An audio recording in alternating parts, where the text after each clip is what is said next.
So a couple months ago, I did a video about my favorite writing tropes, but today I wanted to mix up and talk about some of my least favorite writing tropes. Some of these are going to be very fanfiction specific, however most of them are just writing tropes in general. But before we get started, let me talk about what I'm drawing in the background. These are a couple of character designs for my webcomic Keys of Corruption. In a world where 1% of the population is born with special powers called keys, distressing things start to happen to Rose Kingsley when her mentor dies.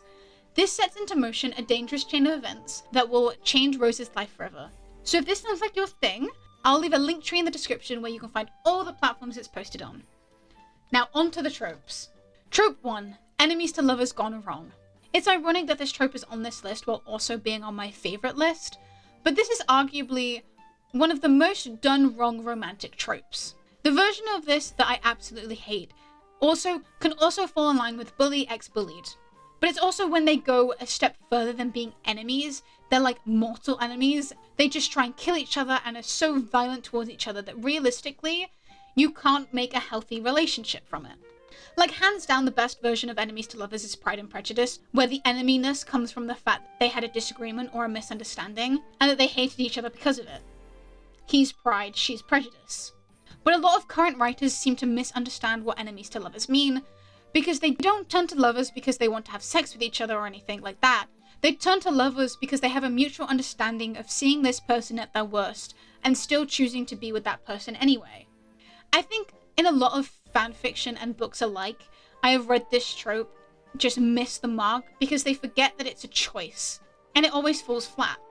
As well as this, the tension that they had while they were enemies never gets brought over to them being lovers. Trope 2. Unexpected pregnancy. I don't hate pregnancy fics. I need this known. I like if a character wants to get pregnant and have a baby, that's fine. But it's specifically the way it's written and highlighting the unexpected part. This setup is always the same. It's always the virgin character has sex for the first time, then they wake up the next day and have morning sickness. Like, no! Stop doing that, please! Like, that's not how pregnancy works. So one, it takes you out of the story, and two, no one asked for this. They just wanted the smut. Even if the pregnancy is, foreshadowed, sometimes they treat the baby like it's the savior of this relationship. It's also mostly used in books where the relationship is kind of toxic, or is used to be like, oh yeah, a nuclear family is the perfect ending. Most of the time, it's given to characters who realistically would be terrible parents, or at least they would be terrible parents at the point that they are in the story. It always just seemed to be a half-baked attempt to wind down the plot or throw in a little bit of drama that's so unnecessary. Trope 3. Love triangles. This one is definitely like personal preference, but I'm very queer, and I don't like love triangles because half the time, they're not a love triangle. Love triangle implies that at least one person is in love with another. That's the triangle. But most of the time, it's just a straight arrow of annoyance. Two guys liking one girl. Like, where's the romance between the guys? It happens a lot in books aimed at teens, so this is definitely something I was experiencing when I was a kid. But the Hunger Games totally did not need the Gale thing. Peeta was the perfect love interest for Katniss, because they had mutual understanding. I'm also of the opinion that if I see a genuinely good love triangle, I will instantly turn that into a polyamorous ship, because it's what they deserve, they all deserve to love each other, and they all deserve happiness. Like the last one, this always feels like a half-baked attempt at throwing in drama for relationships, but it never really seems to work out, because if you're secure in your relationship, then that really shouldn't affect you and your partner. So it always just kind of makes the character seem a little bit insecure, which is not great when you're trying to make the quote-unquote perfect man or the perfect relationship. Trope 4. Out of character. This one is 100% related to fanfiction, but when a character is written wildly out of character. Now, I always operate under the assumption that you really can't write a character out of character. You just have to know when to put them in a situation where they would react like that. But some writers write that character so off, it baffles me. I usually read canon-compliant fics because that's my personal taste, which makes it even more jarring when a character is written wrong, because you're literally referencing the source material. I'm more forgiving of this because it's usually a younger writer writing these, so I don't continue reading, I just click off. But sometimes you gotta rant, because if I'm reading fanfiction about my favorite character, they better be in character. Trope 5. High school or college AUs. Another fanfiction adjacent one, but I really don't care for high school AUs. College AUs are slightly more forgiving because your characters can still do a lot of other things than just going to class. But I find high school ones are just boring because it's always just written from how the writer experienced high school. Not that that's necessarily a bad thing, just any prejudice they have against certain characters automatically get turned into caricatures or awful versions of themselves. Sometimes they're justified, but it just feels like a rant rather than exploring a high school AU. Plus, you can't really do anything at high school other than go to class and maybe do illegal stuff in the evenings. But you're probably just gonna get caught. Probably. I really don't care for college fanfictions either, because I've been to university and they are not chalked up to what they'd be like. High School Musical lied to me, and I'm not about to get brainwashed by college fanfictions either. I just find if you're going to write a fanfiction about college, you might as well write them at them being an adult at that point. But again, personal preference. Trope 6, needlessly gender swapped. When I was researching tropes for this video, I saw this one a lot, and I agree with it. If you gender swap a character to make a ship you are writing heterosexual, there's a problem there. This little section isn't including trans headcanons before people accuse me of being transphobic. I love trans headcanons because I feel like that's a needed gender swap, because it's not really a gender swap, is it? It's a trans headcanon. But you can clearly tell when a writer isn't comfortable writing a gay ship, so they've changed one of them to be a woman.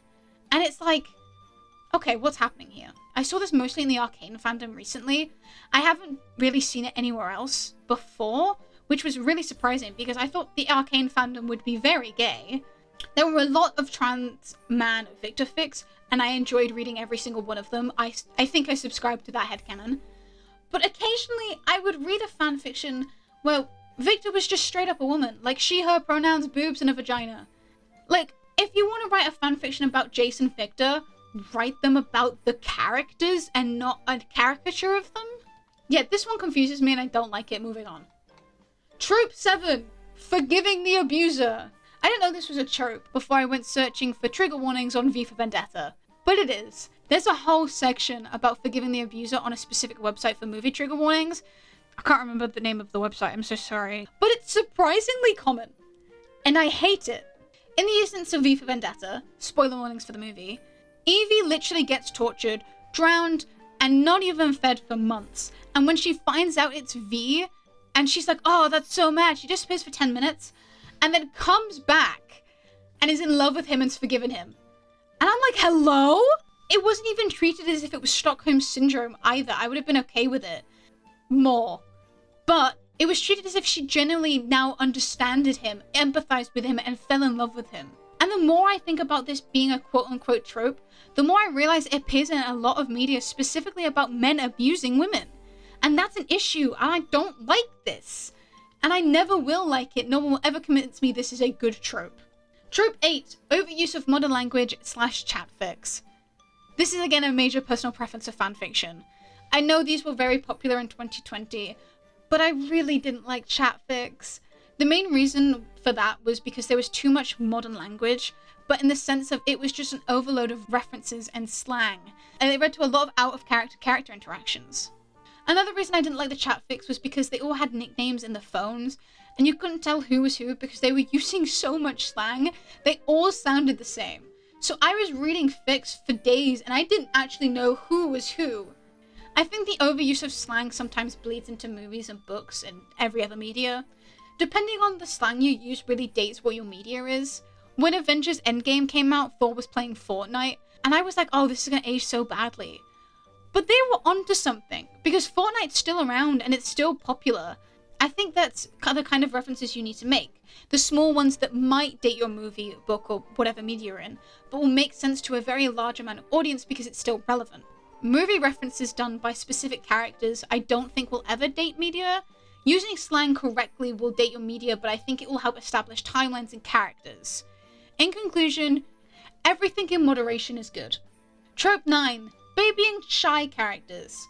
Again, another thing I see very common in fanfiction, and I'm seeing it a lot in the Thunderbolts fandom at the moment. But seeing people babying characters who are shy or introverted is kind of weird. With the example of Thunderbolts, spoilers if you haven't seen the movie, because I know that was quite a recent movie. Bob stutters maybe once or twice in the movie when he's highly uncomfortable, but in most fanfictions I've read, He is stuttering all the time. They also like to pretend he's this shy, anxious boy when he literally calls John Walker an asshole. They like to baby him because he's slightly withdrawn into himself and because of his body language, and it annoys me. The more you realize it, the more you start to notice it, and I think it's a real issue that with just shy and introverted people in general, and I think it sucks. And our final trope of the day, miscommunication. A fitting negative trope to end on, I think, but miscommunication pisses me off so much. It especially annoys me when the characters are adults and should just have an adult conversation about something they've heard or something people are telling them, but they never do. They always just jump to the extreme that they never wanted to see each other again anymore. And it's just like, talk to each other!